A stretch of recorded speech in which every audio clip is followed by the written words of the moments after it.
Hi, I'm Craig Head with the Nebraska Farm Bureau, here today with Nebraska Farm Bureau President Steve Nelson, and we're at the Capitol, and today we're going to talk a little bit about property taxes, Farm Bureau's top priority for the legislative session. Steve, property taxes continue to go up, particularly on agricultural landowners. Where's Farm Bureau's general policy as it relates to property taxes, and what's it going to take to kind of solve this problem for us? Sure. Well, in general terms, we talk about balancing who pays for all of the services of the state. And we've traditionally looked at the three-legged stool, where about a third of the tax money would come from property, a third from sales, and a third from income tax.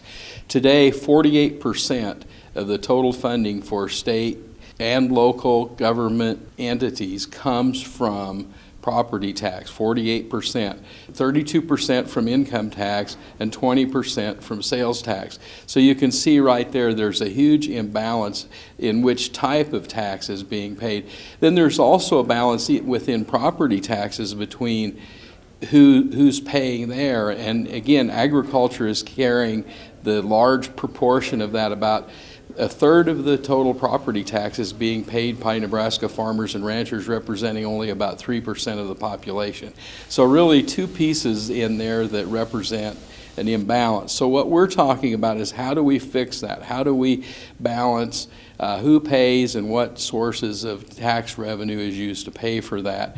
The bill that is up today, LB 958, is the governor's bill, and also from Senator Glore, and it works to place a cap on the growth of agricultural valuations at 3% per year. This is an average over the state, so it obviously would vary between counties and between subdivisions and between different types of property. It also, within this bill, has spending restraints that are used for the subdivisions, really all the subdivisions other than schools. Schools will be addressed in another bill coming up next week. Steve, you talked a little bit about the school issue. I think property taxes account for about 57% of school funding in Nebraska. I think the national average is about 32%. You mentioned the bills next week. The governor had introduced those two proposals. One of them deals with school funding. That's up next Tuesday. Talk a little bit about what that bill does. Same type of concept, I think. That bill really addresses the spending issues related to schools, and there's several different pieces of the school budgets that are addressed in there, as well as capital expenditures or building projects. Those kinds of things would be addressed in that as well. So the bill next week looks at how we control or restrain spending in school districts.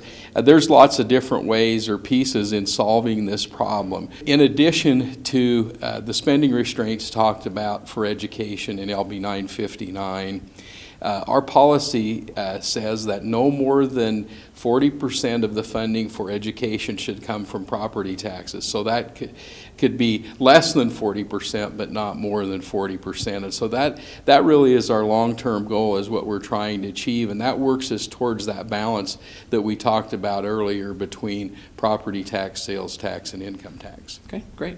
So Farm Bureau's on record supporting 958, 959. There's a couple other bills coming up next week in front of Education Committee that we'll deal with. And stay tuned to NEFB.org for more on where Farm Bureau stands on property taxes. Thank you, Steve. Thank you.